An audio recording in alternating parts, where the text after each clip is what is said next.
Kasi sila na nag-request eh. Pinagpapatotoo ko yung mga pastor na naka-attend. Talagang gusto-gusto nila. Ang ganda-ganda. Tapos, bakit sila, yung iba, hindi nabubuksan. Tapos, para bang ganyan, parang dito rin sa church, parang hindi ko kailangan yan, para bang ganyan. Busy kami, meron kaming ibang ginagawa. Pero later on, alam mo daran, makikita mo, sila napapagod na. Sila, ang dami-dami nilang inabutang mga problema, mga sakuna. Eh, yung mga galing sa encounter malalakas. Amen. Refresh. Hallelujah. Di ba? At pasigla pa. Di ba? Misa na, ano mo yan, na-observe mo yan. Kayong dalawa, siya, misa nakita ko to eh. Si Mrs. napakilala sa akin, ay, kabatch ko nga pala nung high school kami. Sabi ko, ba't ang tanda niya na tingnan? Siyempre. Alam niyo yung ibig sabihin, no? Pag ang tao pressurized na mga problema, sitwasyon, at na mga demonyo, at na mga problema nito, ang tao madali talaga tumanda. Lalo na sa sakit, lalo na sa hirap. Pag ang tao mahirap, ako, tingnan mo punta kayo sa probinsya. Yung mga nag-aaral, makita mo, parang ang tanda-tanda na. Sino ba yung sinabihan ko nung last time na sabi ko, alam ko magkaedad lang kami ito eh.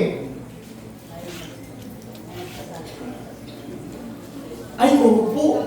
Nagpakasal kasi isang pastor na kaibigan na yun yung head nila. Nandun on faith. Kinasal ko ng Monday ba yun? Wednesday. Noong nakaraang linggo. Hagulan ko ako nakatumpot na din. Tapos puti na lang. Alam niyo po, hindi naman po kami magkalayo. Magkaedad lang kami halos. Pero siya, nakatumpot ng ganyan. Tapos hindi na siya pwedeng mag-preach ng matagal. Kasi nakatumpot. Kaya ang laki ho talaga ng nagagawa ng sakit, ng problema, ng mga sitwasyon sa buhay. Sabi ng mga kasi po, pagod na pagod yung isip ng pastor namin, kapapastor sa matitigas ang ulo. Eh, totoo yun, napunta kami doon. Sabi ko, ay, blessed pa rin ako, hindi ko masyado iniintindi. Ano kaya diyo? Lamang din yung walang isip eh, bisan. Hindi wala namang isip, hindi ka nag-iisip.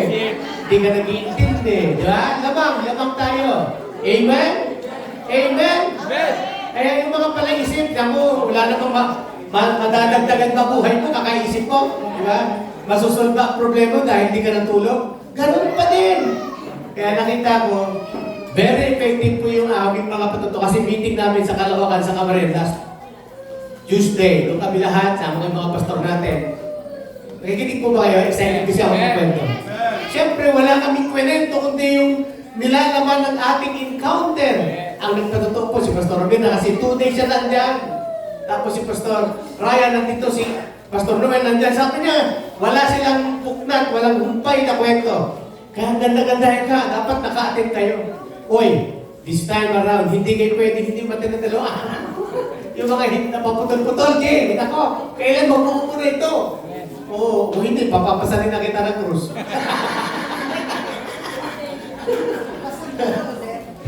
Hindi, sa kalumpit natin, yung hinahabol ko, ang kalumpit, kailangan madalaw ng presensya ng Panginoon. Amen. Amen. Amen? Amen! Ang tingin mo sa akin, honestly, medyo, yan po yung problema natin, kapag ang tao nagkakaedad, kapag ang tao medyo yumayaman, kasama na yan yung pagyabang. Diba, malaki kami. Hindi kami nakikiisa. Diba, pag sinabi, kami, GIL kami yan. CCF kami. Meron na kaagad barrier. Diba? Pag ang simbahan lumalaki, ang tao ganyan din. Pag yumayaman, anong unang binibili? Yung bolt ng pera para itago. Pangalawa, patataasan nyo yung kanyang pader. Pangatlo, mag-aalaga ng Doberman. Hindi ka makakapasok. Di ba? Nilalagay niya na ng boundary. Kaya, ganyan lang nangyari sa atin, lumayabang tayo pag nagkakapera. Lumayabang. Kaya pinababayaan ni Lord na tayo magka-problema para lalo tayo mas malapit sa Kanya. Amen? Kasi pag may pera ka, lagi ka sa Robinson. Happy ka sa Walter. Kasi marami kang pera, puro ka eh. At wala ka sa church kahit linggo. Bato-bato sa langit, magbago. Ang tamaan ay magbago. Amen? Pero nung wala ka ng pera, nagkakaproblema ka, nagkakautang ka, ano nangyayari?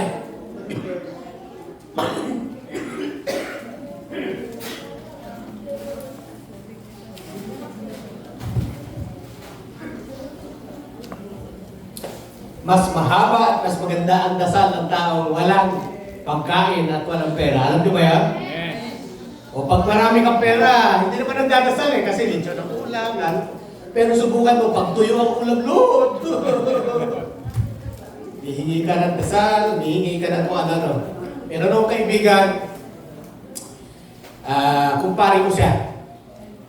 Pastor, nasa gawin na siya nanabutas. Nung siya nagpapastor ngayon. Nung siya po ay nasa punta ron, sinama niya na yung pamilya niya, pero taga-kalupit natin ito eh. And later on ay naging prospero siya doon sa lugar na pa. At una, madalas kami nagkakausap, pero later on ay, siyempre, kung minsan ng tao ay dahil nga siyempre, maganda na buhay, maganda na yung mga nag-aaral yung mga anak na tapos na. So minsan, hindi masyadong highlights yung mga sitwasyon. Hindi na kami nagkakausap. Until such time, nag-post siya sa Facebook at nagsabi niya ganito, i-pray nyo ako. At siguro mga 2-3 beses na nagsabi siya ganyan. So hindi namin malaman kung anong dahilan, pero later on, I found out na meron pala siyang problema. At yung problema niya very rare. Sabi mo nga rare. Pambihira. Madalang. Alam mo kung bakit? Ka-problema ko siya sa kanyang tang. So, hindi ko na sabihin yung pinakasibir. Nalaman ko lang sa isang kaibigan din namin na nasa Amerika, ang problema niya ay nung pina-check up niya, hindi na gumagaling eh. Pero bago pa siya dalhin sa ospital, hanggang ngayon sa ospital siya, hanggang ngayon nagpapagaling siya. At he has the courage, he has the faith na ipag-pray pa yung mga tao. Pero this time around, parang wala na ako nakikita ang pinupost niya. Ang sinasabi lang niya, mapalad kayo pag wala kayong karamdaman. Amen. Sabi niya, alam mo bakit? Yung tongue niya, nagkaroon ng cancer. Hindi gumagaling. Kaya, ano mas maganda? Lumalapit ka sa Diyos na gusto ka sa lahat ng bagay pero malapit ka sa Diyos. O kaya, lumalapit ka sa Diyos kasi may karamdaman ka at mabigat. Hello? May kausap po ba ako? Nung nakaraan dito, tinapit natin yan.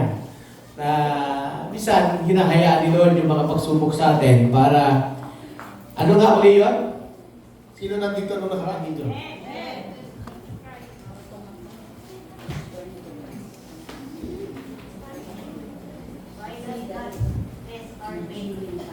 Paki-check ka ng cellphone ko, hindi ko na-iwan sa CR.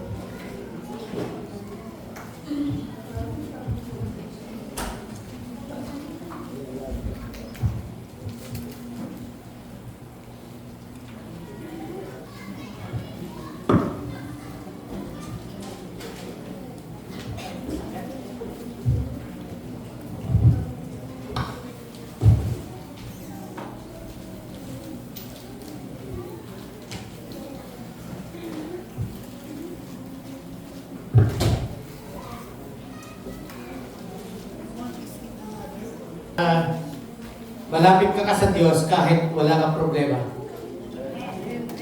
Ha? Ginamit natin kanina, ginamit ko kanina. Ay, ito. Natanda na si Pastor. Malilibutin na ako. Hindi, excited ko kasi ako eh. Excited ako ngayon. Amen? Okay. Yan. So, kaya isa lang talaga dinadala ko cellphone, kaya lang gusto ko malaki kita pag dito sa tablet. Thank you sa calling, Bing. Okay. Mas maganda raw mag-pray na ikaw ay nagpapasalamat kasi dadalhin mo yung pasalamat at hindi ka dahil lalapit ka lang dahil meron kang kabigatan. Di ba? Ako meron diyang ganyan mga sitwasyon at kaibigan na Pag lumalapit ako sa kanila, ay nahihiya ako na lumapit na may dala na naman akong problema o suliranin. So, sabi ko, ay sana sa paglapit ko ay kahit sa Panginoon, ganyan din siya, na pag lumalapit ka sa Lord, ang dala-dala mo pasasalamat lang. Amen. Kasi mahirap magpasalamat habang sa kabila ay may nararamdaman kang sakit. Okay? Diba?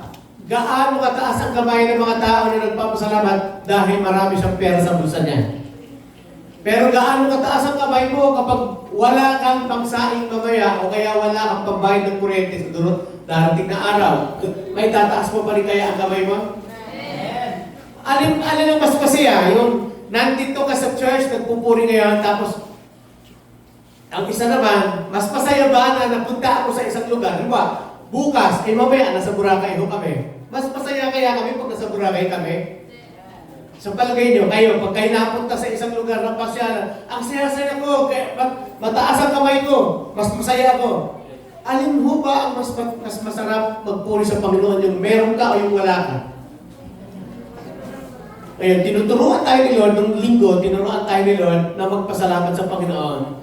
Dahil ang pananampalataya daw ay fragile, hindi daw fragile, hindi babasagin. Na isang ornament na pwedeng i-display and later on, kapag nabasag ito, ay dyan lang, nakapit siya. Ang faith daw pala natin, para siyang muscle. Yan, muscle. So, ang muscle lumalabas kapag ginagamit natin araw-araw. Sino gumagamit ng muscle? Parang mind. Pag ginagamit mo yung mind mo, lalo kang tumatalino. Pero maraming tao, hindi ginagamit ang isip. Alam niyo kung bakit? Ganyan yung tinuturo ng mundo ngayon.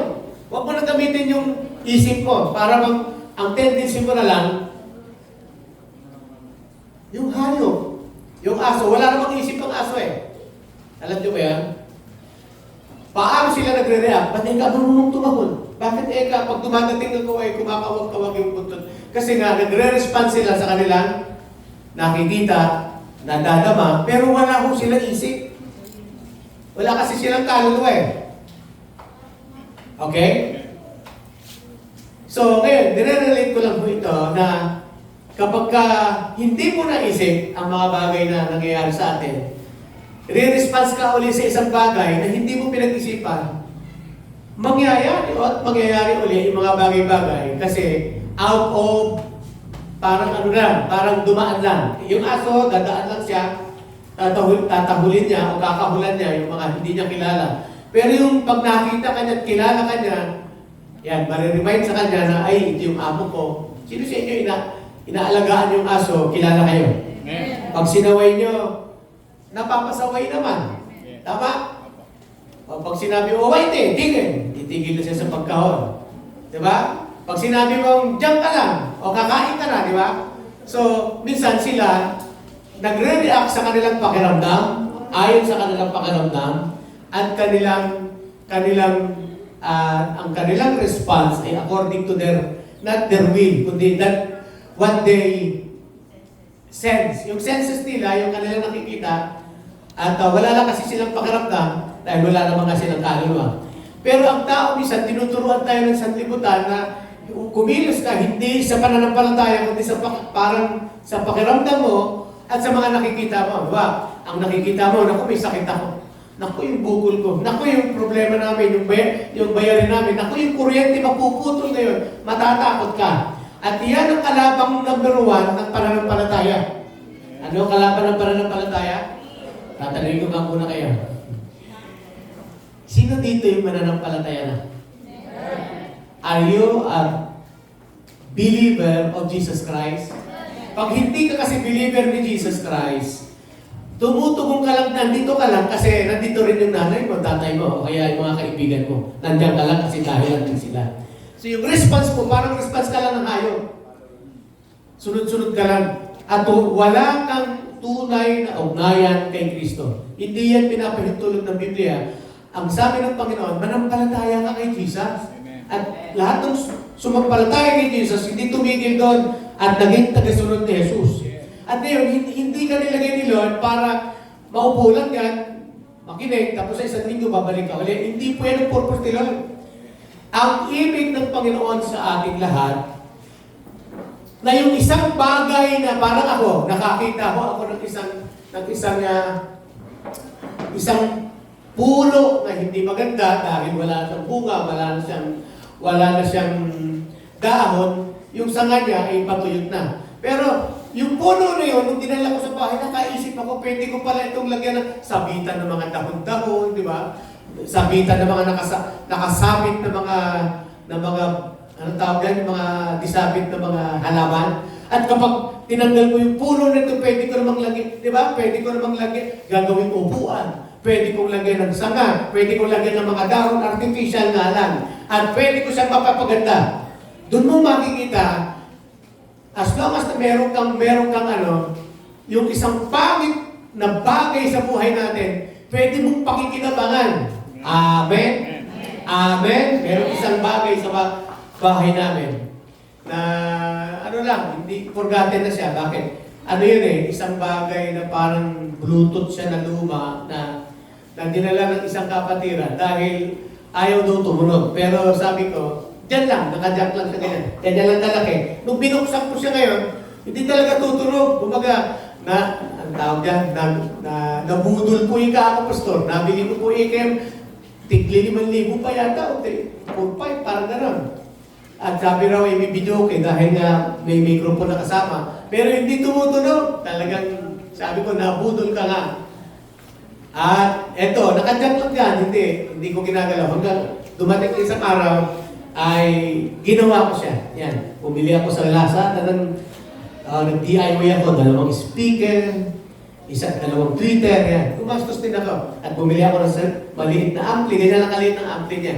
Kaya kahit saan ko siya galing ngayon, lalo na sa mga simbahay natin, pwede ko siyang magamit. Kasi may mga simbahay kami na walang mga Bluetooth o kaya walang mga maganda. Ganda niya eh. So nasa bahay na siya ngayon at naka-display na doon. Bagamat hindi pa tapos. Kasi nakita ko yung isang bagay na walang kwenta, pwede palang magkaroon ng kwenta. Amen? Amen? At pwedeng yung dating walang gamit, magkaroon na siya ng kagamit-gamit na sitwasyon. Amen? Sino sa inyo natutuwa na nagagamit yung buhay niyo sa Panginoon? Mula ka sa pangit na sitwasyon, pero ngayon nilagay ka ni Lord sa pedestal.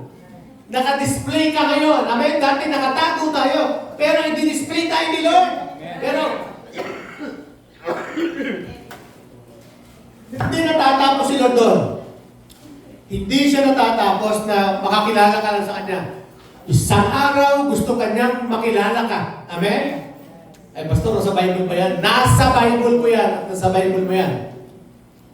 Matagal ka nang hinihintay.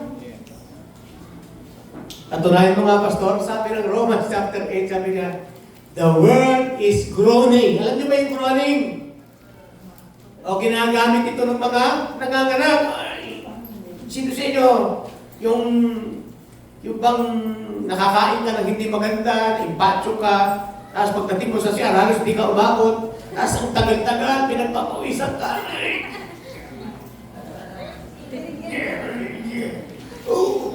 Isa pa. Pag hindi pa madali, po. Pag lumabas na, sumisigaw ka po. Success! Di ba? Sumisigaw ka pang ganyan. Sino sa inyo nakaka-relate sa sinasabi ni Pastor? Amen. Ganyan yung gustong mangyari sa atin ni Lord. Although hindi ka natutuwa sa una, dahil marami tayong pinagdadaanan, pero later on, gagawin ka ni Lord na display. I-display ka ni Lord, pasisikatin ka ni Lord. Alam niyo kung bakit? Yung patotoo na meron ka, na kung paano ka nag-survive, yan, diyan ka gagamitin ni Lord sa mundong ito, sa huling araw nito. Amen! Kahapon, mayroon akong nakita sa video, yung kaibigan ko pastor, nag-post siya. Meron silang mga kaibigan na PWD, at itong mga PWD na ito, mga old pastors, ay nag-testify. At mundo na nakita yun, iputol ang paa. Pero nag-testify at nagpapagamit sa Panginoon. At ang sabi niya, kahit kuhanin ako ni Lord ngayon. Yan. Alam mo, ang saya ng mga tao kasi nakakita sila ng mga putol at paa, naglilingkod sa Panginoon. Amen. Pero alam niyo, yung bagay na walang gamit, nakadyak, hindi naka-display, nakadyak, tinatapon, kinakalawang, at kinakain ng mga anay o ipis. Binabahaya ng mga kung ano-ano. Kaya dapat tumanda ka dahil kung ano yung nangyayari mo ngayon, ilalagay ka ni Lord sa isang ornament, na isang display, tatawag si Lord ng isang napakakapal na tao sa gymnasium at gagawin niya parang pageant. Parang pageant. Isa-isang tatawagin at kasama ka doon sa mga magtatagumpay. Sabi ng Panginoon, gagawin ko ito sa huling araw. Amen. Ang mga pangit ninyong patotoo, karanasan nyo, para gamitin ni Lord para pagpalain tayo. Amen? Yun. Kaya dapat matupad yung pangako ng Diyos.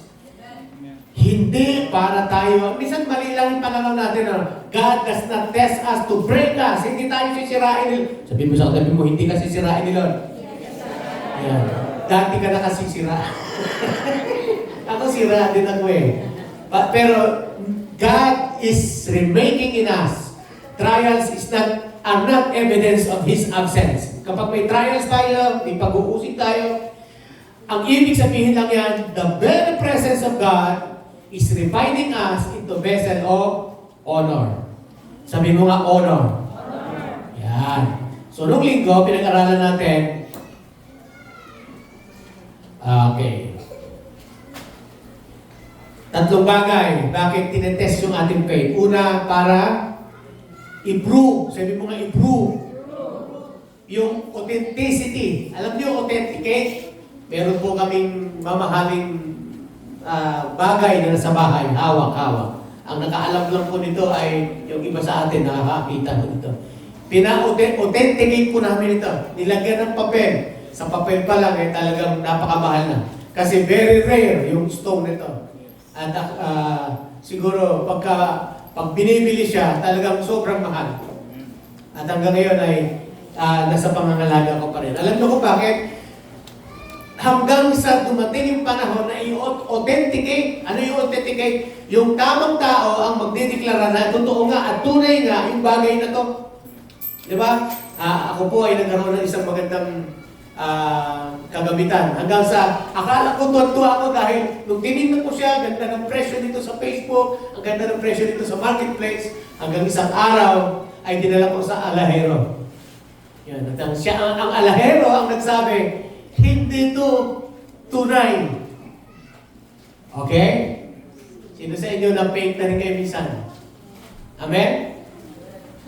At ang katunayan ay sinabi niya sa akin, ako na nakakaalam doon. Pero nung tinignan ko po yun talagang sa marketplace, ang mahal. Tuwa ako. Di ba? Pero ang alahero ang magsasabi kung tunay at totoo yung alahas na nabili ko. Sabi mo sa katabi mo, tunay ka ba? Yung linggo, pinag-usapan din natin to, yung mga magpapanday ng mga kutsilyo, ng tabak, ng pati ng mga pinag-usapan natin ng linggo yan, ay nabuo sa pamamagitan ng dalawang team up o teamwork. Yung isang panday ay may kasamang tagapalo. At yung tagapalo ay kailangan sharp yung kanyang paningin at yung kanyang pag-strike ng maso na habang iniinit at pinaiinitan yung bakal, kailangan saktong-sakto. At bago ito papaluin, kailangan nagbabaga ang bakal na ito. At hanggang sa talagang pinagpapawisan yung tagapalo. Isa, dalawa. Minsan, umaabot pa yan ng 20, 30 na palo, pukpok, para lang mabuo ang magagandang kutsilyo, magagandang panghiwa, o kaya yung ating magaganda at magagarang itak na ginagamit ng ating mga magulang noong araw. Nabuo yan sa pamamagitan ng matatag at magandang collaboration ng isang panday at ng isang nagmamaso. So, hindi ho madali ang mga ginagawang ito, pero hindi tayo sinusubok para sirain at patayin. Amen? Yun po talaga ang design. This is not, habang pinapalo, hindi ito pinapalo para maputol, masira, o kaya ay gibain. This is the design. Sabi mo nga, this is design. The master craftsman is at work shaping raw. Joseph, nandiyan na yung mga aking sermon na mo.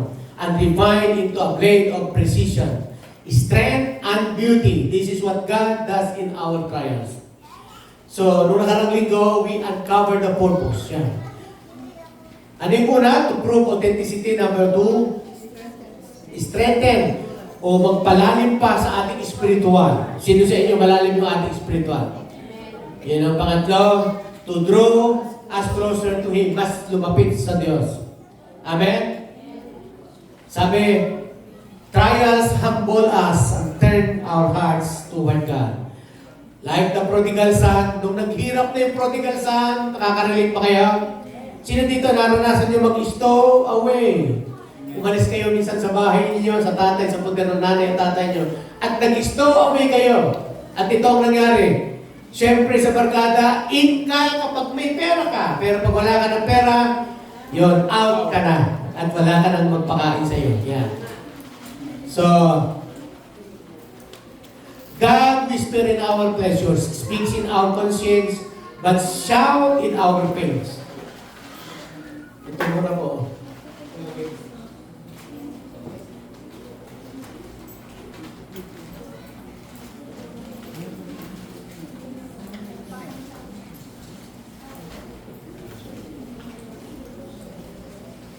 Okay. Tuloy tayo. Paano daw tayo nagre-respond?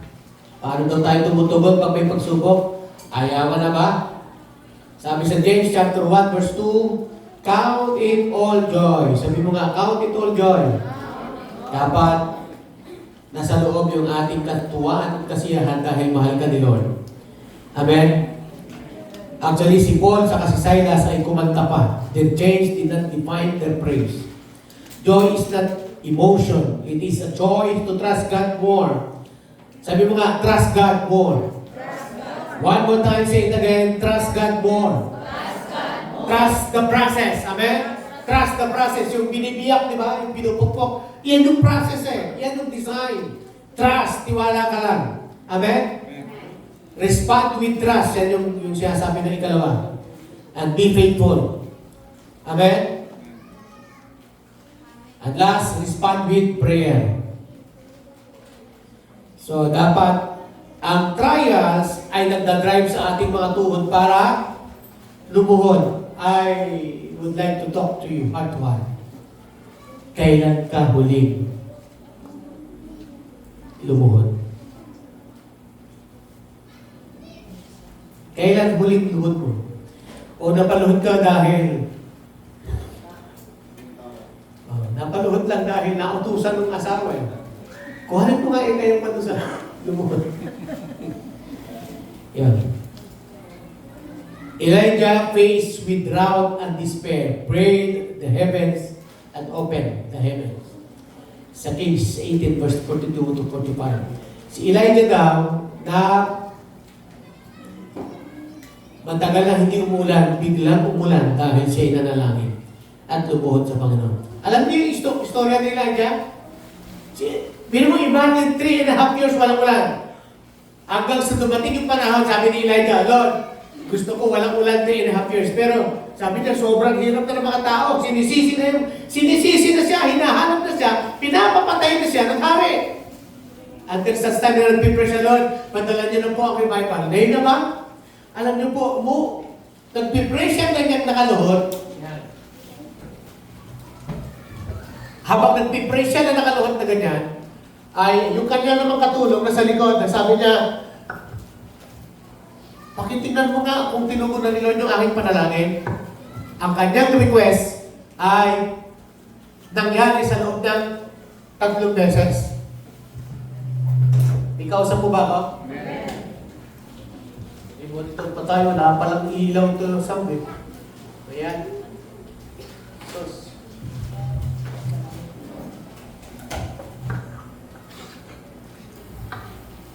Ginawa ko pang monitor, wala pa pala. Wala naman pala. Sounds kagina. Okay, so, una, Sabi mo nga, tingnan mo na kung tinugunan ni Lord yung prayer ko. Wala pa po ako makita. Nakatanaw sila sa kapatagan at nasa bundok sila habang nagpipray po si Elijah. Until such time, doon sa pangatlo, sabi niya, mahal na propeta, meron na po ako nakitang gasuntok na ulap. Gasuntok lang. Sabi niya, dalian mo. Baka abutan tayo ng ulan at bagyo. Habang nagpipray po yung kanyang master. So, doon nagsimula yung tinatawag sa aklat ng James, the prayer of the righteous man is availing much. Ang panalangin ng taong matuwid ay higit na malaki ang nagagawa. Amen? Okay.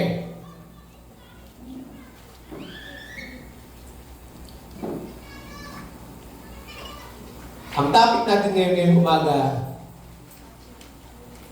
what if our faith is in very days? What if our faith is in very days? Paano na, o paano na daw kapag ang pananampalataya mo ay nadarang sa apoy o sa pugon ng apoy? Okay? Napunta na ako kayo sa pugon? Yan. At are you facing trials? Sino dito bang sasabi, yes, Pastor? Is the heat turned up in your life? Sobra na bang init? Yan.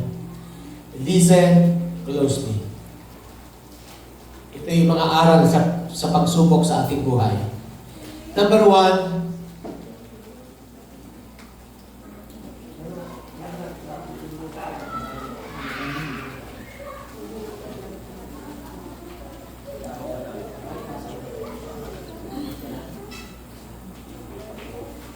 sige.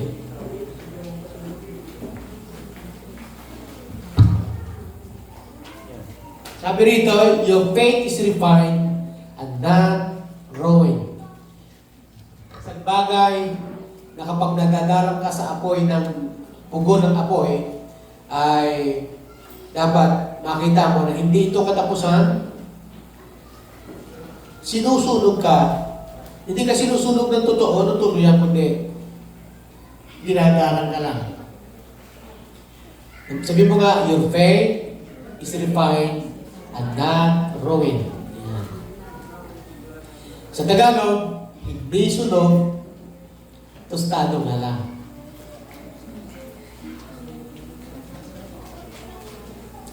First Peter chapter 1 verse 7. Pwede bang matulungan ako sa Tagalog? First Peter chapter 1 verse 7. Sabi niya,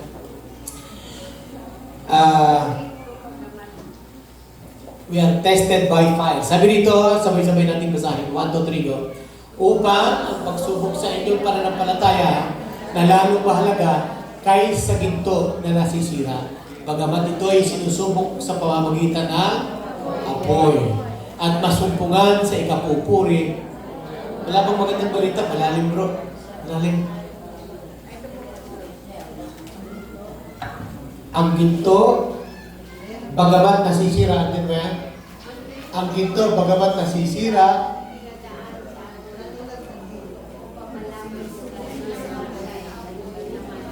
ito dito, maganda sa magandang balita eh. Medyo mababaw. Ang ginto, bagamat nasisira, ay pinapadaan sa apoy upang malaman kung talagang dalisay. Kaya hindi naman ang inyong pananampalataya. Ano sabi? Kung paano ang ginto, paano ganoon din po tayo, idadarang sa apoy. Sabihin mo nga sa katabi mo, nadarang ka naman sa apoy. Kaya hindi naman ang inyong pananampalataya na higit na mahalaga ngayon sa ginto ay sinusubok upang malaman kung ito'y talagang tapat. Sa ibang salin-salin, tunay kung ito'y talagang tunay o tapat. Ang ibig sabihin ng tapat na pananampalataya. Amen? Hindi magbabago. Amen? Hindi katulad ng iba. Very, very sweet sa unang taon. Panghalawang taon, medyo na lang sweet. Yan. Di ba? Parang asawa. Noong una ay asawa pa. Nung magdaan ang panahon, nawala na yung A. Sawa na. At pag nagtagal pa, yung sawa na, nawala na yung S. Awa na lang. Yan. Awa na lang. Eh nagtagal pa ng konti, uwa na lang. Uwa na. Sa Bisaya, uwa na. Purdoy. Uwa na Jud. Waray upay. Eh, ganyan ba yung ating relasyon sa Panginoon? Dapat nagtatagal ay, yan, sabi niya, sinusubok upang malaman kung talagang tunay at tapat. Sa gayon, tayo papupurihan. Anong purpose? Para papupurihan. Ito sinasabi ko kanina, ang purpose ay papupurihan. Dadakilain para nangalan sa araw na mahayag si Yesu Cristo. Sino sa inyo naniniwala? Sabihin mo nga, uy, ako yun. Yan. Time will come, i-display ka na din doon. Amen? Kaya, ngayon, dumada ka. Pwede bang ipikit mo lang yung mata? Saglit lang. 1, 2, 3. Pwede bang i-feel mo lang yung trials na dumadating sa iyo? Alam mo, sabi ng Panginoon sa iyo, itong apoy na ito ng pagsubok, hindi ka masisira, inihahanda ka lang ng Panginoon. Amen? Palapakan natin ang Panginoon. Your faith is refined but not growing. Yung pananampalataya pala ay nare-refine lang. Alam niyo yung asukal? Di ba yung asukal na nabibili natin? May tinatawag na segunda. Alam niyo segunda? Yung wash, may tinatawag na wash. Tapos medyo mamula-mula lang. Pero galing sa maitim na mapula. Ano ang gawin?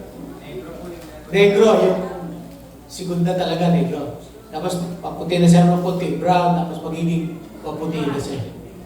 So, nangangahulugan na ang pananampalataya natin ay nire-refine din, parang asukal.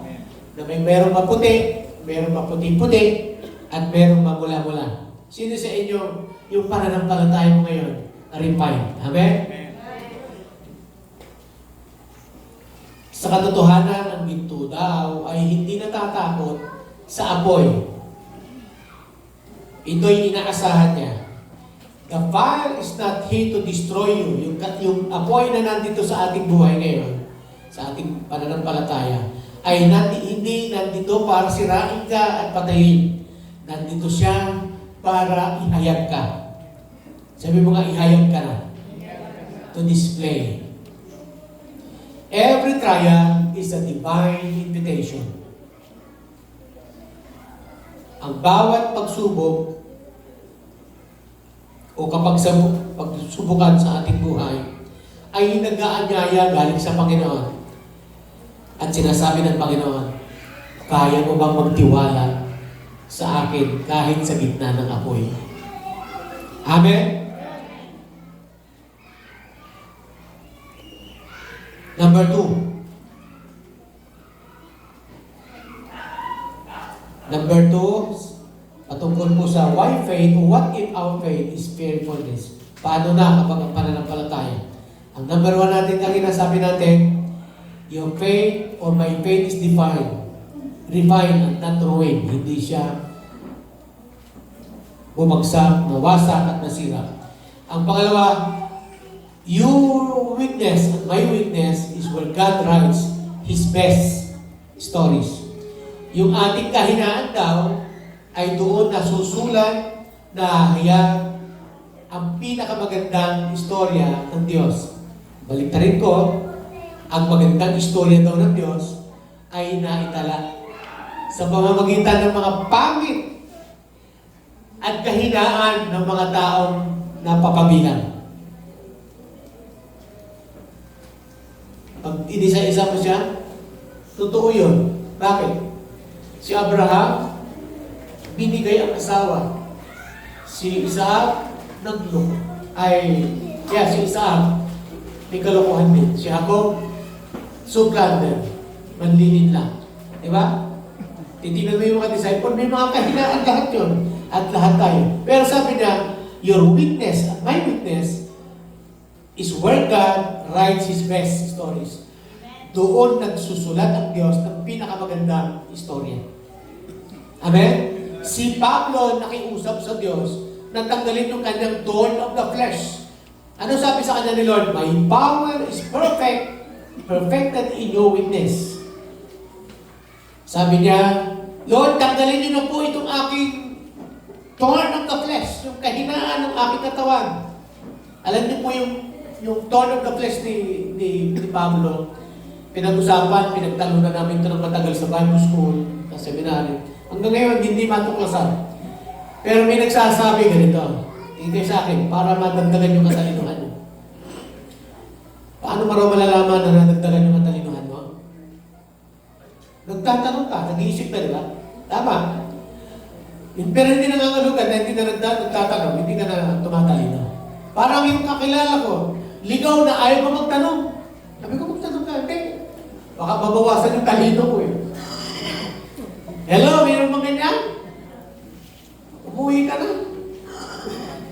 Dapat laging nagtatanong. Kaibiganin mo yung 5 helpful friends na yan. What, where, why, when, how? Malaking tulong sa atin yan. Okay. So nakiusap si Pablo na tanggalin niya kanyang thorn of the flesh. Alam niyo yung tinik sa laman? Sinasabi ko ng mga Bible scholar. Ano yung tinik sa laman ni Pablo?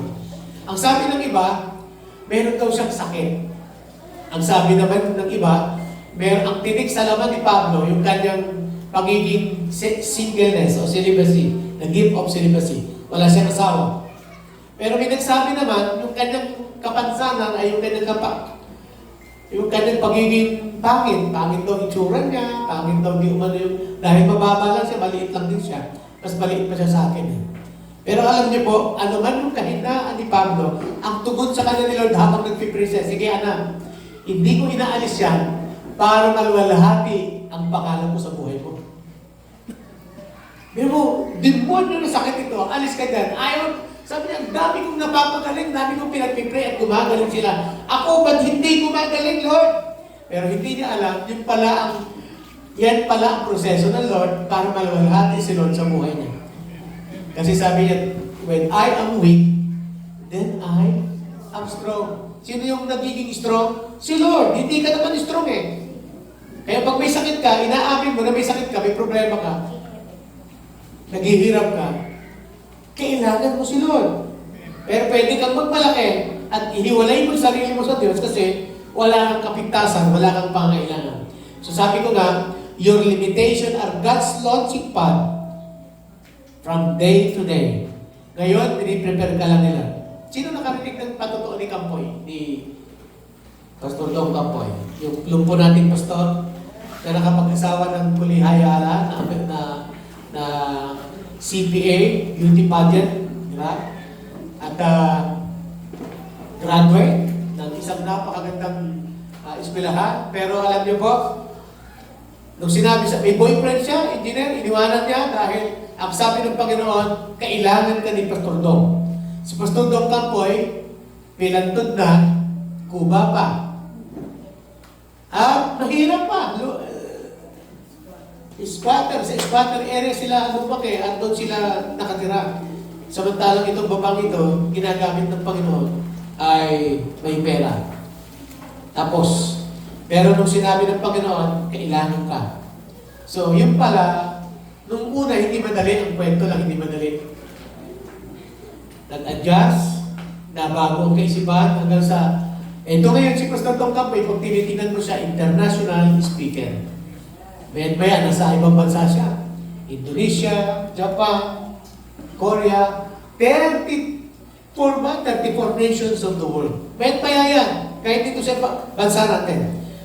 Ngayon, pag nakita mo si Pastor Dong Campoy, magugulat ka, magugustuhan mo, ang dami niyang church, 26 churches na, yung Pastor Dong na yan.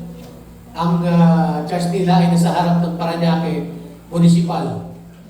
At yun lahat ay, kumbaga, hindi mo akalain. Yung sasakyan niya ngayon na ginagamit ay hindi ako nagkakamali, pang-4 o pang-5 na niyang van dito. Kasi hindi siya pwedeng walang sasakyan. So, ibig sabihin, yung mga anak niya, pinagpala din. Ang mga anak niya nag-aaral, tapos sa iba't ibang bansa. Pag tinignan mo siya ngayon, na ganyan, parang gusto mo na, di ba? Pero sa totoo lang, yung dinaanan niya, hindi mo magugustuhan. Ano yung dinaanan niya? Sobrang fairy of furnace. Dinarang siya sa apoy. Yan.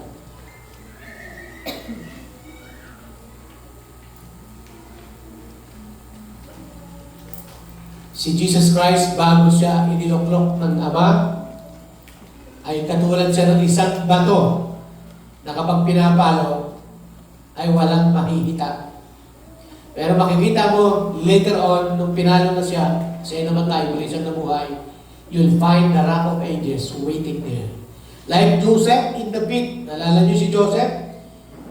Hindi siya na-stop dun sa pinagkatapunan ng balon. Amen? Sabi mo nga, same to me. I am not stuck. Alam niyo, stuck yung hindi ka na nakaalis. Nalagay sa kahon. At doon na siya sa kahon. At nagugustuhan niya ng doon na lang siya. Mag-imo-imo na lang siya. Maraming ganyan na may mga konsanas ay namatay na lang. Tapos maraming mga nai-stroke. Kaya namatay na lang dahil hindi na umalis doon sa kanilang pinagkalagyan. Tinanggap na lang nila.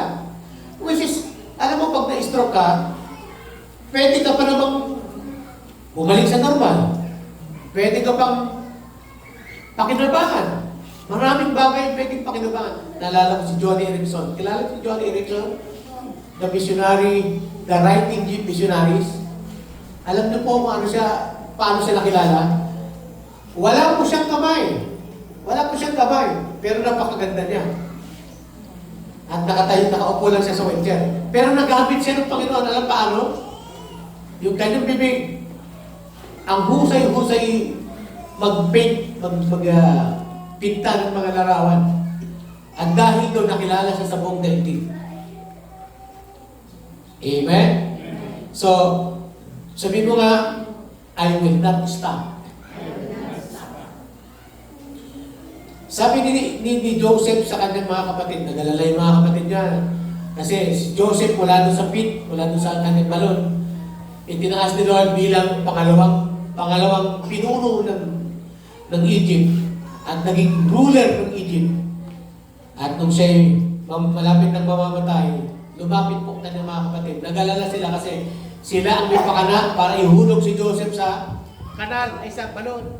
Sila rin ang sinaktan nila si Joseph. Tapos, pinaalam nila sa tatay nila, patay na si Joseph. So, guilty sila. At sa feeling nila, naramdaman nila na mamamatay na si Joseph. Lagot tayo, baka gumanti ito. Pero ano siya, mamamatay na yung tatay nila.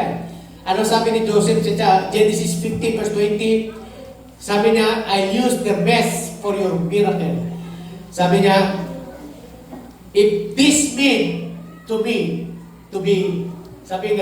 best, this is for good. Sabi niya, ang lahat ng ito ay ginawa para sa akin. Sundan mo yung verse mo. Sa Genesis 50 verse 20, Tagalog na. Oo nga, yan. Oo nga, sabi niya, kapag ikaw ay dumaranas ng pagsubok, huwag kang ma-stack doon. Sabi niya, totoong nagplano kayo ng masama sa akin, ito na. Pero, kinano na ng Diyos na magdulot iyon ng kabutihan na siyang nagligtas ng marami sa inyo sa tagutom. Ganda sa English, ano? Yan.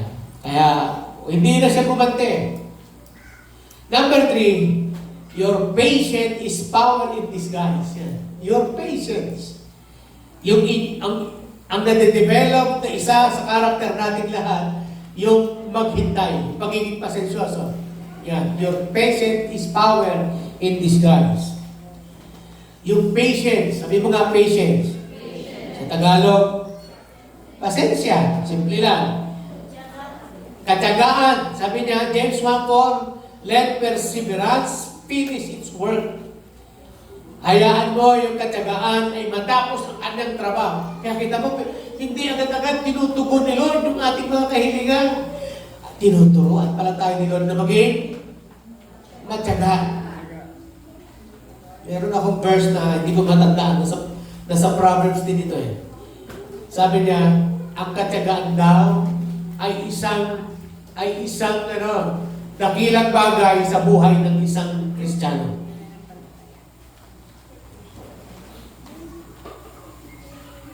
Sa inyo, meron na ba tayong tiyaga?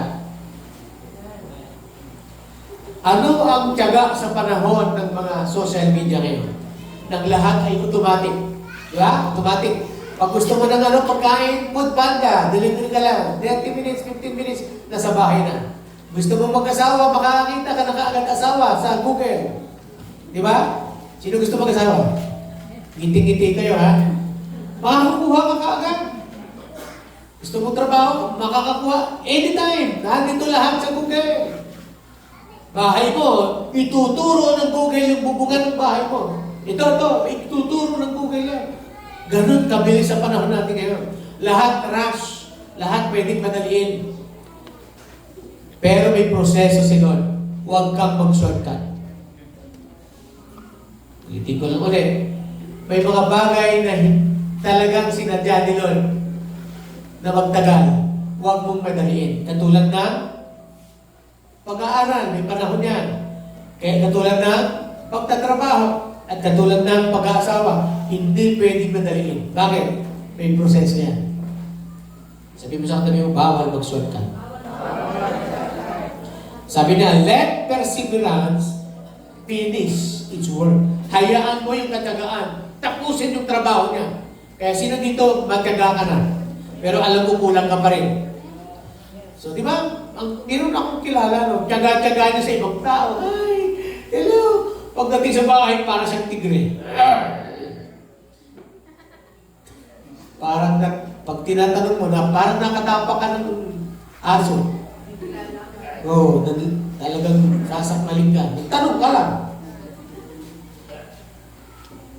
Perseverance is not passive waiting, it's active surrender. Like a seed in darkness, your faith is stretching roots deeper while heaven prepares you for the harvest. Hinihintay ka, katulad ng isang buto. Yung buto, mga tinatanim natin mga puno, ano man ang nakita niyong puno, nakikita niyong mga tinanim niyo, sino na subukan niyo magtanim?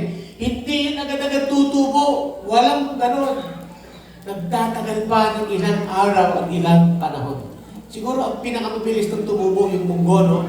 Nung bata kami, sa ano yan, sa science, nag-ano tayo, nag-experiment tayo, naglagay tayo ng munggo, lagyan mo ng tubig, lalabas na yung kanyang magiging togi siya, dahil lumabas yung kanyang ugat. Pero lahat ng hayop, lahat ng hayop man, lahat ng may buhay sa mundong ibabaw, dumadaan sa tamang proseso. Na hindi na nangangahulugan na sinasabi nito sa atin, lahat ng bagay ay kinukuha sa tiyaga, hindi sa bigla. Amen? Kahit na sa bunga ng puno, pag hindi ka magtatyaga dyan, pinilit mo siyang mahinog agad, hindi siya masarap. Di ba? Ang saging, pinilit mong maging katakam-takam na saging, hindi siya magiging masarap. Kailangan ng pagtityaga. Maghihintay ka. Amen? Ganon din yung ating pananampalataya. Ganon din yung mga pagsubok na dumarating. Hinahayaan ni Lord para matuto tayong magtyaga at maghintay. Sabi mo nga, magtyaga. Maghintay. Magtyaga. Maghintay. Sino sa inyo, naipasan nyo yung pagiging, di ba yung mga babae, kasi hindi naman lahat, medyo matiwala daw ang mga babae. Kung kailan aalis, saka maiihi. Tsaka, di ba, parang pinakalimutan. Kung kailan malayo na, di ba? Pero, yung mga lalaki, likas na ginawa tayo parang partner nila, pero hindi para magalit. Amen? Sino sa inyo napipikon kayo sa asawa nyo? Di ba? Ang tawag natin doon, diamond under pressure. Ano yung pressure ng diamond? Yung gold. Yung mining, di ba? Doon nakikita ang diamond. Kaya, tama yung kasabihan namin natin, sa kabila ng mahabang panahon, sa salamat mami, ako'y pinagtitiisan mo. Nagtitiis sa akin, pero siya naman, pinagtatyagaan ko rin. Tama. Minsan parang masakit sa tenga. Pero ganun pala ang pag-ibig. Ang pag-ibig ay nagtityaga at nagtitiis hanggang bukas. 1 Corinthians 13. Amen? Kaya yung mga lalaki, magtyagaan ba tayo? Kapag kinukulit ka ng asawa mo, saan ka galing? Alam mo kung sa church galing, tatanungin pa. Ba't ginabi kayo? Ba't nung ginabi kayo, di ba ako nang namuusisa? Nagpapaliwanag pa, boss. Sino kasama mo? Ba't ngayon ka lang? Saan kayo sumakay? Anong kinain nyo?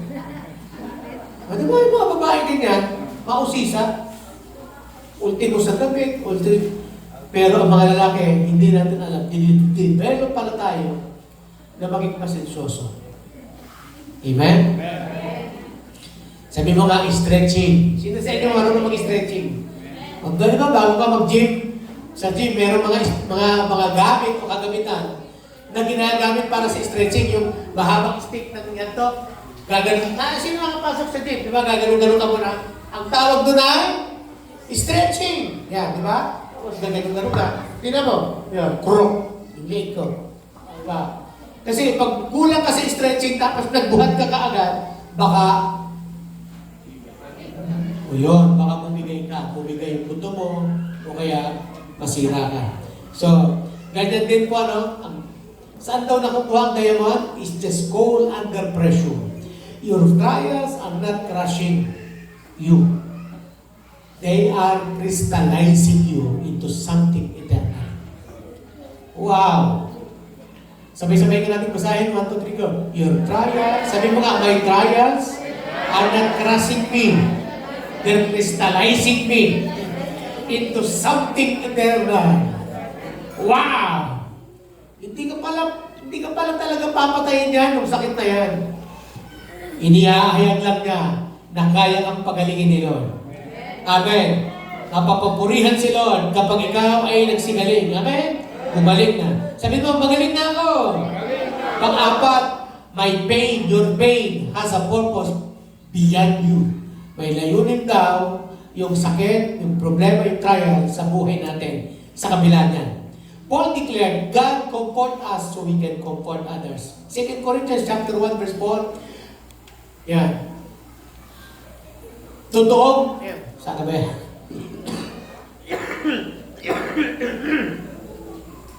Second Corinthians chapter 1, verse 4. Your storm is not just about your training ground for your testimony. Kaya yung mga matatatag, sabi niya 1:4, He comfort us in all our trouble so that we can comfort others. Sabi mo nga, inaliw ako ni Lord para tulungan ko rin yung iba, maaliw ko din. Yan ang purpose, di ba? So we can comfort others. When they are troubled, we will be able to give them the same comfort God has given us. Ang linaw. May Tagalog ba, Joseph? May Tagalog? Kasi, yan.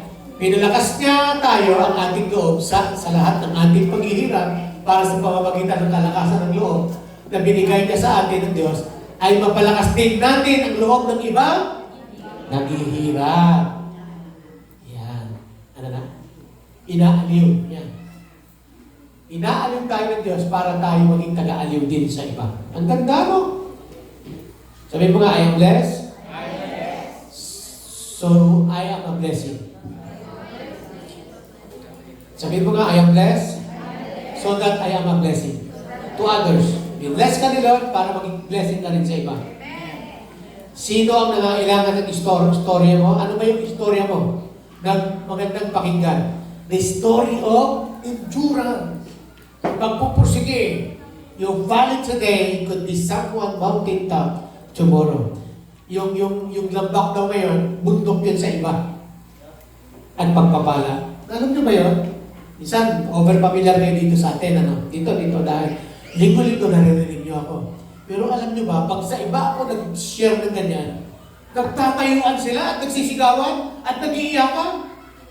Same message yung ipipreach ko, pero sa iba, ang tindi na ng dating. Alam niyo kung bakit? Bagong istorya sa kanila eh. Number 5, na matututunan natin dito, the devil attacks can outlast your anchor. Yan.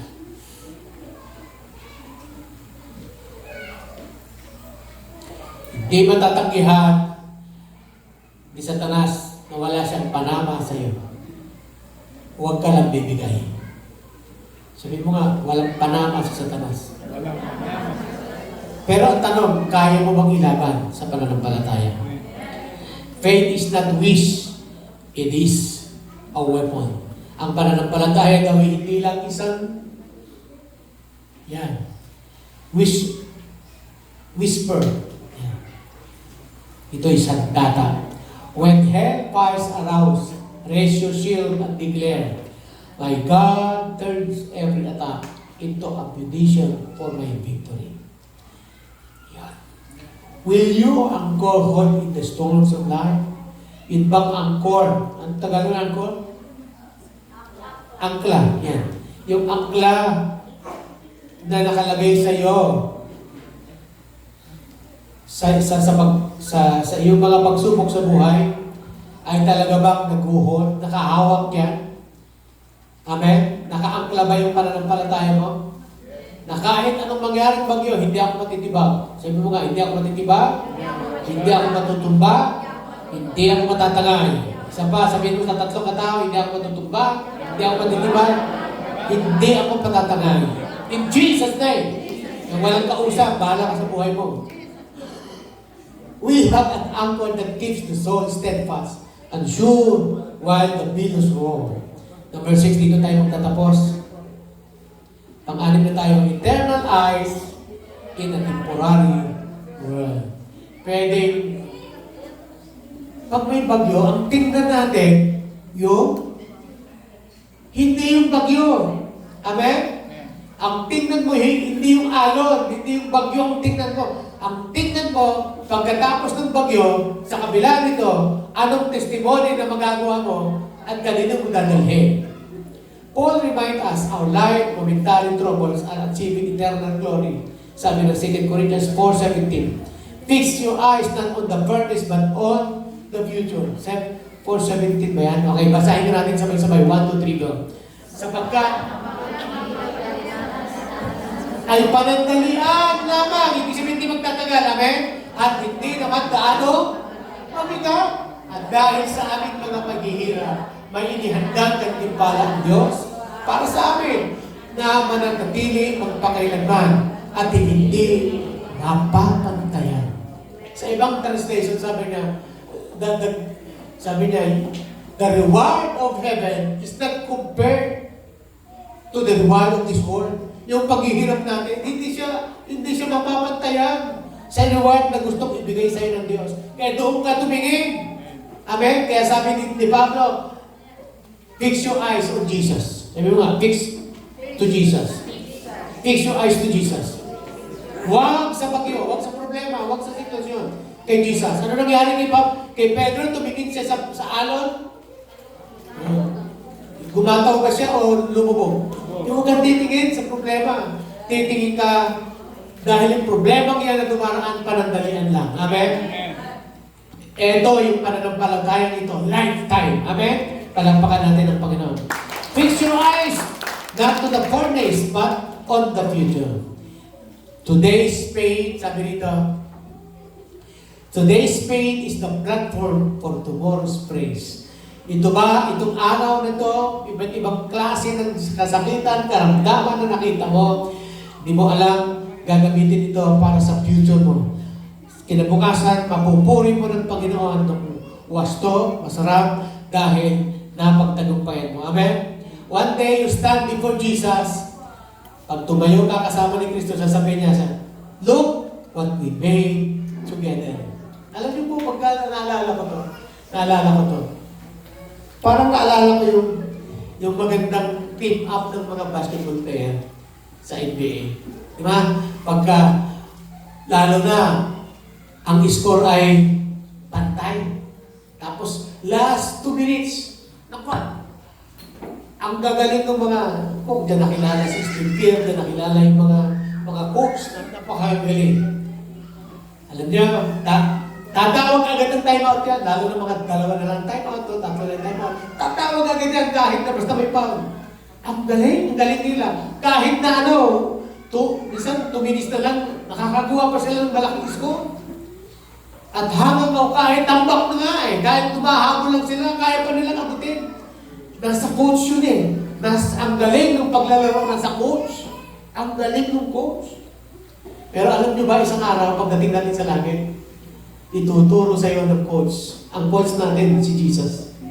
At sasabihin, tingnan mo anak, ang galing mo. Nagawa mo. Laban ang kalaban. Para kang si Pitong. 20 ang laban ng kalaban. Pero nung si Pitong ay nag-shoot, 3 points. Sabi ng referee, Pitong, 3 points! Siyempre, Pitong 3 points, ano yun? 21. Lamang, panalo sila. Palakpakan ng mga tao. Ganun lang yun Isan, parang hindi maganda sitwasyon. Pero may coach tayo nagsasabi, huwag kang mainip, anak. Stay ka lang, kalma ka lang. Pag may nagsasalita sa'yo, kalma ka lang, huwag kang aalis, di ba? Huwag kang magsasalita ng laban sa kanila. Huwag kang gaganti. Sabi mo sa kanila, huwag kang gaganti.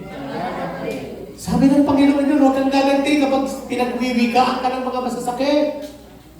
Sapagkat ako ang gaganti, sabi ng Panginoon. Nasa Bible yan? Nasa Bible. Alam mo ba yun? O sino dito, nagpasensya ka na dahil maraming nagsabi sa iyo na hindi maganda. Pero ngayon, anak ka na ng Panginoon, at matanggap mo na yun. Yung mga sinasabi nila, kakainin din nila. Isang araw, sila ang lalapit. Mga kinikwento natin, talamak yan sa Bible, puro ganyan Kahit ang inyong lingkod, naranasan mo na yan. Yung mga nagsasalita, yung mga negative, yung tingin sa'yo, maliit ka, titingalain ka ng isang araw dahil tumahimik ka lang, wala kang pinautang na salita. Amen? Amen? Sabi ni Bishop Uriel, yung tumutulog siya sa akin ng isang araw, umalis sa church, hindi ko siya binakpay, pinabayaan ko lang. Isang araw, buwabalik siya sa church. Binigyan niya ako ng 140,000. Sabi niya, diyan mo nga, kung inaway ko yun, wala akong 140,000. Di ba? Kaya sabi mo sa katabi mo, yung pagdididil, pinipigil. Amen? Pagigil na gigil ka na, ganyan ko na kaya to. Suntukin ko na kaya. Di ba? Pag minamaliit ka, testing yan, trials yan sa buhay natin. Ano yung conclusion? I will close my eyes when the trials are inevitable. Talagang hindi nawawala ang trials. 1 Peter chapter 4 verse 12, hindi nawawala ang trials. Amen? Sabi mo nga, inevitable. Hindi siya nawawala. Amen? Don't be surprised. Trials inevitable. Yan. Hindi nawawala. Walang makakaligtas sa trials. Pero sabi ng Matthew chapter 5, verse 11 to 12, your faith is growing. Rejoice! Kaya sinusubo ka kasi alam ng Panginoon, makakayanan mo na. 2 Corinthians 2:10 ba yan? Sabi niya, wala pang pagsubok na dumating sa tao na hindi niya makakayanan. Bibigyan siya ng lakas na loob kapag dumating yung pagsubok. Amen? Pakihanap mo ngayon, 10:13, Joseph. 1 Corinthians 10:13. Kasi dapat matanim yan sa isip at puso mo. Kaya mga tao ngayon sumusuko, walang baon na salita ng Diyos May mga pastor pa nga sumusuko na Alam niyo kung paano sumusuko yung pastor? Hindi na ako makapag-asawa. Tanda na ako. Pambihira. Yung pilantong niya nakapag-asawa Di ba? Oh. Si Abraham, magkaanak, 90. 100 years old, 90 yung asawa niya. Tama na, hindi ka dapat bibigay. Sabi mo ko, huwag kang bibigay. Oh. Oh, basa. 1, 2, 3, go. Walang pagsubok na dumarating sa inyo na hindi naranasan ng ibang tao. Ngunit maasahan natin ang pangako na hindi na tayo pababayaan. Subukin kung dumaranas kayo ng pagsubok. Gagawa siya ng paraan. Tagalog naman po ito Ano na gagawin niya? Ng paraan para mapagtagumpayan ninyo ito. Ito lang ang problema. Pag may pagsubok na ganyan, parang gusto mong ikaw ang gagawa ng paraan.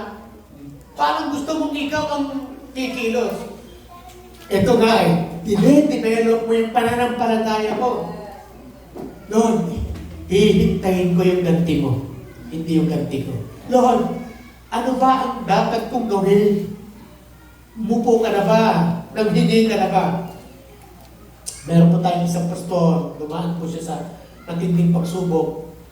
Nakarang araw, dinalaw namin siya na Atene. May sakit siya sa gallbladder, may gallbladder stone.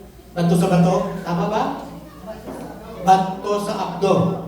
Tapos meron din siyang prostate problem. Tapos meron pang problema sa puso. Naku, pag sinusupog daw siya, nahirapan siyang huminga. Naku sa totoo lang, minsan dumarating talaga yung mga bagay nito. Pero dito mo malalaman, wala kang patotoo pag hindi mo na magtagumpayan ito. Amen! Oh, bakit malakas ang loob ko? Naranasan ko Nagdumumi ng dugo. Amen? Naranasan ko na panghinaan ng loob. Pero hindi tayo dapat tumitingin doon. Pagkatapos dito, Lord, sabi ko, ayaw kong mapahiya ka. Gusto ko, Lord, may mangyaring magandang bagay. Amen? Amen. Ano yung magandang bagay? Na dapat nakatingin mula doon. Nakatingin na ako sa pagwalang hanggan. At lalagpasan ko ito. Amen? At ang pinakamagandang gift na binigay ni Lord sa mga pagsubok na yan, you persevere above the pressure. Ang hirap gumawa ng mga bagay-bagay kapag pressurized ka. Sabi rito, your trial is not a tomb, it's a womb. Your trials is not a tomb, it is a womb. Ito po ay isang bahay bata at isang araw manganganak ka. New life is birthed here. Katulad ng sinabi ni Job, when He has tested me, I will come forth as a gold. Wow! New life is birthed here. Sabi niya, you'll say, when He has tested, I will come forth as a gold. Tingnan mo yung Tagalog niya, Joseph. Nung ako'y sinubok niya, natsumpungan niya ako'y ginto.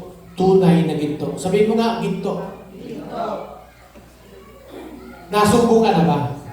Nasubok na ba tayo? Yan. 23:10. Nasubukan ka ni Lord na ikaw ay ginto. Sabi niya, the fire would consume you. It will drown you. Sabi niya, ngunit nalaman niya ang daang aking nilalakaran. Pagkat kanyang nasubok ako'y lalabas akong parang ginto. Sino sa inyo ginto? Sino dito ginto mo? Parang tunay na ginto. Hindi 295. 295 lang. Sana totoong ginto. Ang tunay na ginto, pinaparaan sa apoy. Amen? It will crown you. It will not consume you. So stand firm in your faith, tested the truth, will echo into eternity. Ganda ng prayer mo dyan. Sabi ng prayer, sabayan niyo muna ang iyong lingkod. Father, we bow in the furnace.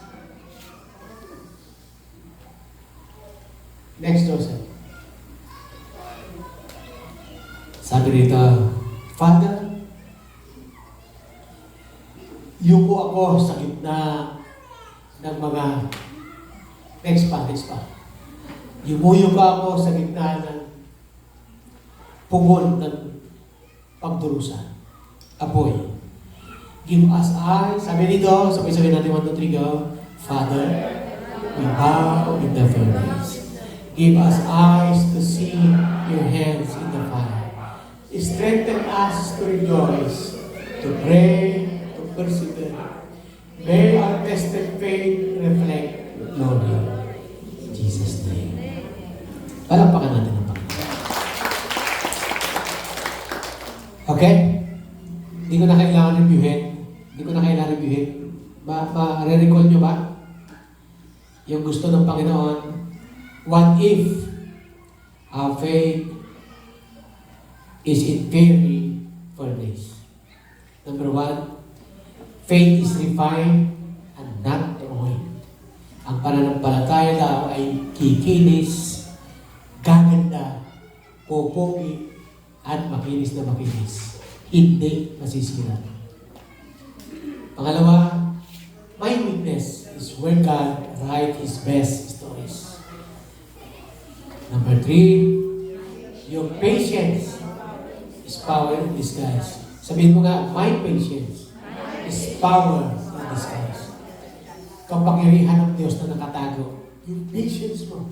Sino dito pasensyoso ka na? Tutong magtyaga at maghintay. Number 4, my pain has a purpose beyond me. Yan. Number 5, the devil's attack can go at last. Your or my anchor. And number 6, last, eternal eyes in the temporary world.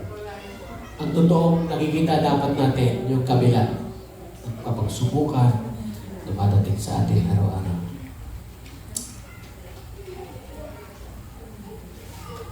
Ito po ay reminder na lahat ng trials inevitable, lahat tayo ay pinapalago, lahat tayo hindi pinapahiya, pero magsashine. Amen? Nalala ko po, yung luma kong sasakyan, yung silver na cruiseway. Yung cruiseway na yan ay natuklasan ko yung kanilang mga mata, yung mata nila, lumalabo. Nadinilaw-nilaw. Kaya pala siya malabo at nadinilaw. Kasi plastic pala siya. Hindi siya katulad ng mga original ng araw na talagang babasagin. Madalang na rin makabili. Nung mag-usisa ako, kung hindi ako nagkabili, 20,000, 25,000, yung dalawang ilaw na yun. So, pinalitan ko yun. Hindi na nga siya projector head nung napunta sa akin. Ang nakakalungkot lang, pinalitan ko siya kasi gusto ko luminaw. Nung napalitan na siya, lumabo uli. Sabi ko parang, ito palang mata ng sasakyan, parang mata din ng tao. Pag nagtatagal, lumalabo. Sino po nakaka-relate? Ano po ibig sabihin nun? Pag nagtatagal, minsan tayo po ay nagiging blurred yung tingin. Tingnan niyo pag wala akong salamin, o hindi ko nakikita ng buhok yung mga mukha. Blurred po yan. Alam niyo yung sabihin ng blurred? Dalawa-dalawa. Malabo. So, ang ginawa ko po, inalok po ako ng mga magagawa. Sir, pwede po yung ano yan eh. Gusto niyo pang luminaw yan? Talaga pa ako pwede? Pwede po. Magkano? 500, 200. Hindi naman po. 300. Hindi kami, 300. 150 lang isang mata. Ginawa po ng magagawa, niliha po niya. Niliha. Kamay lang. Wala pa po 5 minutes, malinaw na. Tapos binabing. Yun lang pala. Kaya pala ka kung hindi na kailang bumili ng bagong salamin. Yung bobbing, tsaka yung liha, luminaw, nilagay nila ng bobbing na liquid. Ang buhay natin parang ganyan, Pag nagtatagal tayo sa Panginoon, nagtatagal tayo Kristiyano, minsan yung mga mahihirap na bagay na pagtagumpayan natin, pero yung mga maliliit, hindi natin mapagtagumpayan. Napipikon tayo sa aso, sa pusa, dumumi lang yung pusa, nabigong ka na, nagmura ka na. Di ba? Nabigong ka doon sa kapitbahay, nagpatutok ng oras ng gabi. Parang wala. Alam niyo, parang ganyan yan, parang sasakyan. Tumatagal, humihina yung paningin natin. Pinalitan mo ng muli, malabo pa rin, kasi malabo talaga yung mata niyo. Pero kailangan pala kinisin ulit. Nire-refine. Hanggang isang araw, nilinis na, niliha, nilagay sa tubig, niliha ulit. Yung unang makapal, yung pagliliha po ng mga sasakyan, unang makapal, kung hindi ako nagkakamali, nasa 700 o 500. Tapos, papalitan niya na ngayon ng 800. Tapos, papalitan niya ng 1,000. Pino-pino na po yung panghinang, napakapina na nun. Pagdating na ng 1,200, wala, makinis na. Nalagay niya na ngayon ng rubbing compound. Pupunasan ng basahan. Magugulat ka, nag-shine siya uli. Napakaganda palang makita ng isang mata, ng isang sasakyan ay hindi malabo. Pwede kang madisgrasya, pwede kang makabangga, o ikaw mismo ay mabangga dahil malabo ang iyong paningin. Ganyan din sa buhay spiritual. Baka kailangan na natin ibapin yung ating pananampalataya. May show up, may showcase na gagawin si Lord. Hindi display ka ni Lord. Pero hindi ka magiging pagpapala kung wala kang magandang patotoo. Amen? Dadaan ka talaga sa apoy. Walang excuse. Lahat ay dadaan. Amen? Sino sa inyo bang sasabihin nyo, Lord, thank you kasi dumaan ako sa apoy. Sabi ng kanta natin ng linggo, and I thank you, Lord, for the trials that comes my way. Nagpapasalamat ka sa Diyos kasi sinubok ang iyong pananampalataya. Pero natuklasan ng sinubok niya, ikaw ay tunay at ikaw ay tapat. At ang sabi ni Lord, yan yung gusto ko. That's my boy. Amen? Sabi ni Lord, that's my boy. Alapakan natin ang Panginoon. Diba? Sa mga beauty pageant, diba? Sa mga ang pinapalakpakan, yung napatunayan mo talagang hindi lang maganda, matalino pa. Hindi lang magaling. Talagang may tinatang. Yan yung mga Kristiyano, dapat tayo yung mga magagaling. Tayo yung matatapat. Amen. Isang araw isushow up ka. Tinatawagan ng nakakuha. Kasi, may nagbalik ng 2 million cash. Nasa loob lang ng medyas, doon sa NAIA, sa airport, tawag na NAIA? Ninoy Aquino International Airport. At natuklasan nila, isa pa lang, isang janitor. At tinawagan siya at ipinakilala sa buong mundo. Na itong taong ito, pag siya'y nakapulog, hindi lang minsan niya pala ginawa, 2. Tanong. Ilang bagay na ang nalagpasan mo, nasubok ka doon sa panahon. Pero ito, kailangan ko, pero hindi ito akin. Pero dahil Christian ka, hindi mo gagawin yun. Amen? Gusto mong magpahinga habang hindi ka nagpapahinga ang mga kasama mo. Kasi alam mo, Christian ka, may patutuo kang dala-dala. Amen? Gusto mong magmura, gusto mong tirahin sila. Pero alam mo, Christian ka, anak ka ni Lord. Dala-dala mo yung patutuo. Sinashine ka lang ni Lord. Pero bumigay ka, wala ka ng patutuo. Bagsak ka. Balik ka uli sa number 1 as a believer. Amen? Pero ngayong umaga, na-remind tayo lahat ni Lord. Sarap pa buksan. Ligain natin uli yung mga mata natin. Lihain yung ating pananampalataya. Lihain at lagyan ng maraming compound. At sasabihin ng Panginoon, tumingin kayo sa puno na ito. Sabi ng Bible, blessed is the man that walketh not in the counsel of ungodly. Mapalad daw ang taong matuwid. Katulad niya ang isang puno na nasa tabi ng batisan. Habang ang iba'y namumuluntoy at namamatay, siya'y namumulaklak, namumunga sa panahon at hindi kapanahonan. Sino nagsasabing ako rin yun? Amen? Kasi dumaan ka na sa pagsubok, dumaan ka na sa mga iba't ibang klase ng sistema ng buhay. At napagtagumpayan mo. At sinasabi nila ngayon, dahil napatunayan mo, you are faithful. Then sabi ni Lord, it's a showtime. Sino naniniwala? It's a showtime! Eto na! Eto na! Eto na! Diba? Isi-showcase ka ni Lord. At sasabihin niya, alam niyo pagka sinashowcase ka ni Lord, hindi ho siya hindi siya boring. Sarap maglingkod sa Panginoon. Dadalhin ka ni Lord sa iba't ibang lugar. Naalala ko nung pinapangakuan ako dati, pinapangakuan ko siya.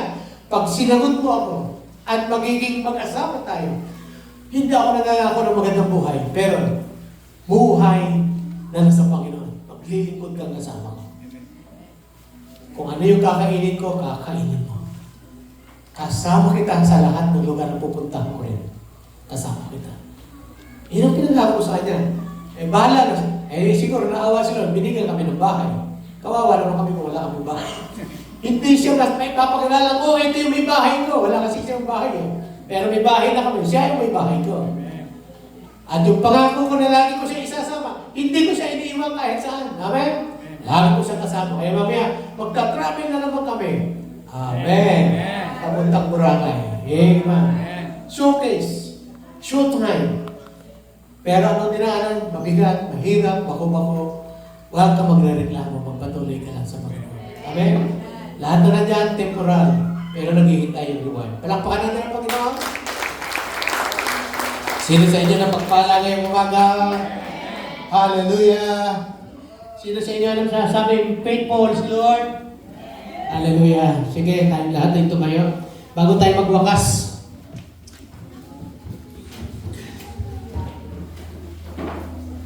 Sino sa inyo naniwala? Pakibawasan mo rin. Mas. Sino sa inyo naniniwala na piniprepare ka lang ni Lord sa mas lalong mabuti? Mas lalong maganda. Pinapaganda ni Lord yung patotoo ko. Amen? Kaya huwag kang bibigay. Sabihin mo sa tabi mo, kang bibigay.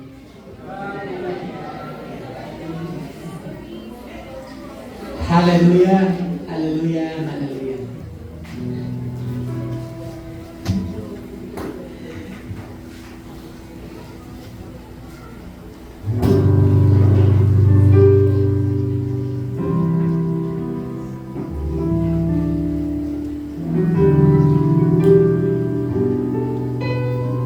Sabi ni Lord, kay Abraham, kung pinalako ano si Abraham, kung magiging tapat ka sa akin, magiging tapat din ako sa iyo. Pakinggan mo yan, ha? Sabi niya, dahil pinagpala kita, ang mga tao na kapaligid sa iyo maligid. At sasabihin din nila, pagpalain ko rin sila.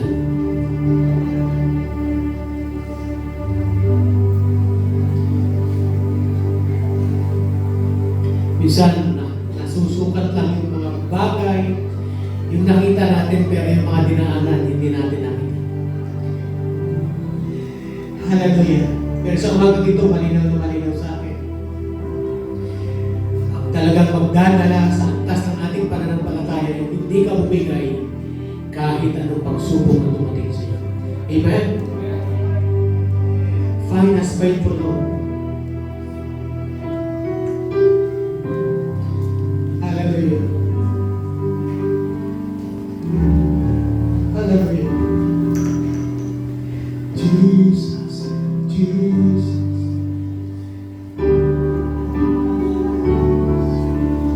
Jesus, Jesus. So sweet. Jesus.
na ikukumpara mo yung sarili mo sa iba.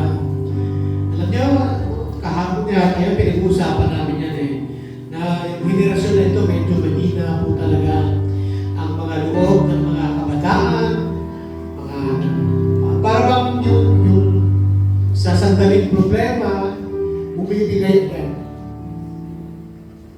Actually, dito sa Punoy, napakaraming record natin na yung mga alimpang mga lalaki ang nagpapakamatay. Imagine mo, lalaki ka, nagpapakamatay. Binibigti ang sarili dahil hindi matanggap ang sitwasyon, nawawala ng pag-asa. Pero isang napakagandang balita, ako, tumapang lang ako. Pagkaraan ng mga pagsubok na ito, lalo pa akong tumatapang. Amen? Sabi nga, bayaning nasusugatan, lalo pang tumatapang. Hallelujah! I'm alive to tell the story. Hallelujah! Amen? Meron kang kwentong isip, magiging istorya mo. Kaya huwag kang susuko. Huwag kang susuko. Huwag kang bibigay. Meron kang magandang kwentong ikukwento mo. Hallelujah. Hallelujah. Hallelujah. I'm so glad that my freedom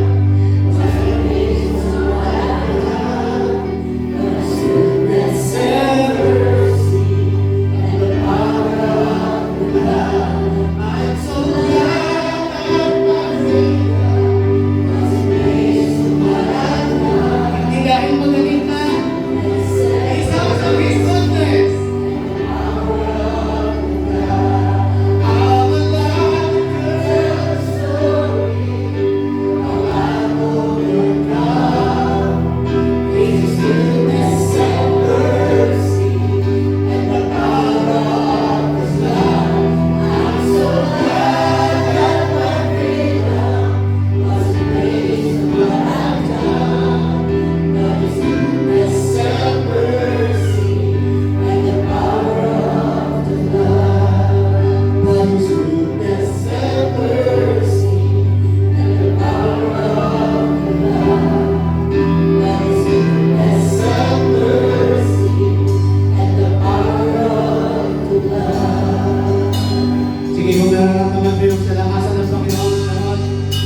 Hallelujah, hallelujah, hallelujah. Kung kaya mong isigaw, kung kaya mong iparagay ang Panginoon sa pamagitan, kung meron kang kanyang klase ng tinaraanan ngayon, kaya mong sumigaw, hallelujah, sa pangalan ni Jesus, sabay-sabay tayo, sa pagbilang mo ng iba, lahat isisigaw ng pangalan ni Jesus, at lalabas, ang suliranin, lalabas ang mga mabiganihan, all the pain is gone, all the trials comes my way, hallelujah. 1, 2, 3, 4, 5, Jesus!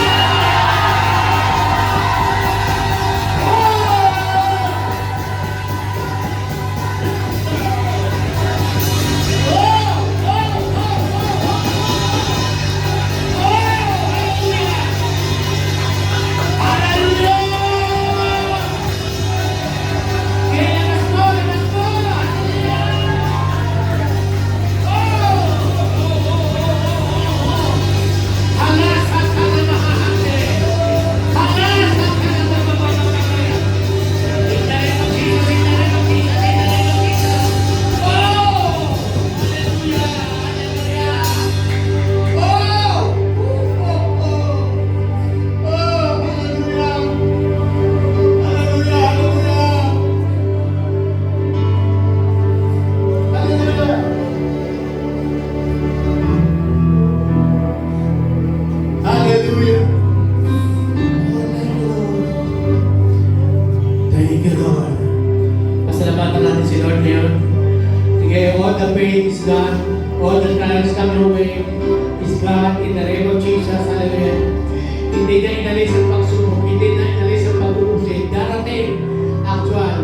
Pero lalo lang tayong tatapang. Amen? Amen? Amen? Amen? Sige, come on! Isa pa. Bisilan po kayo ng tatlo. Lahat ng pain, lahat ng troubles, lahat ng sickness, lahat. Isisigaw natin. 1, 2, 3, go!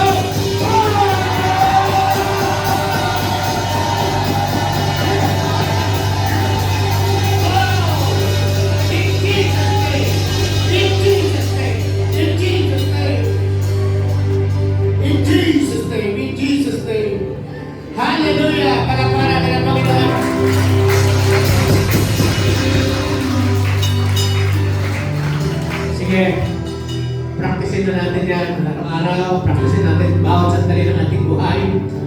Sabihin mo, immortality. Death impossible. Sabihin mo nga, death impossible. Divine healing. Sickness impossible. In my family. In my life. In my church. Sickness impossible. Sabihin mo ito ulit, divine health. Kapatan, divine provision. Lacking is impossible. God will provide. Lacking is impossible. God will provide. The Lord will provide. In Jesus' mighty name. Hallelujah. One more time. Divine guidance. I declare divine guidance.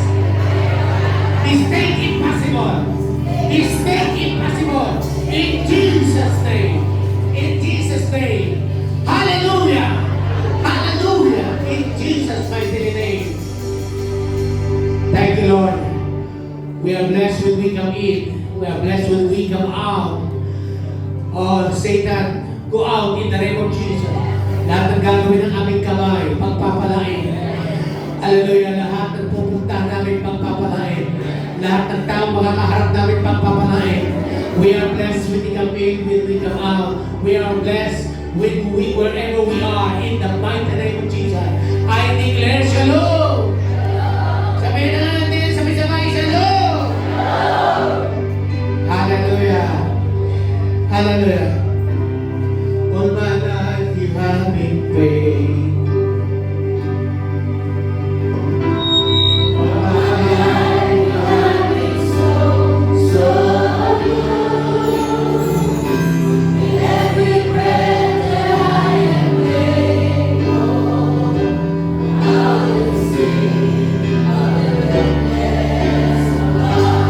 I love you, Lord.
Amen and amen.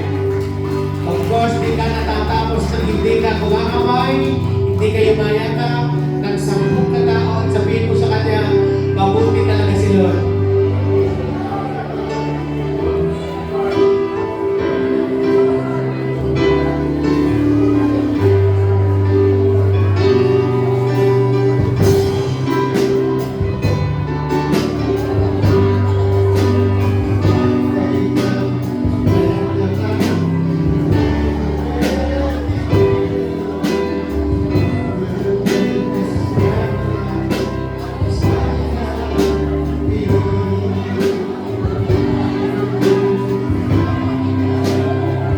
Ibalis kita sa mga mo.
Aming tao dito sa online, you are blessed with the shalom. Divine guidance, divine provision. The Lord will touch you, the Lord will keep you, the Lord will take care of you in Jesus' mighty name. Amen.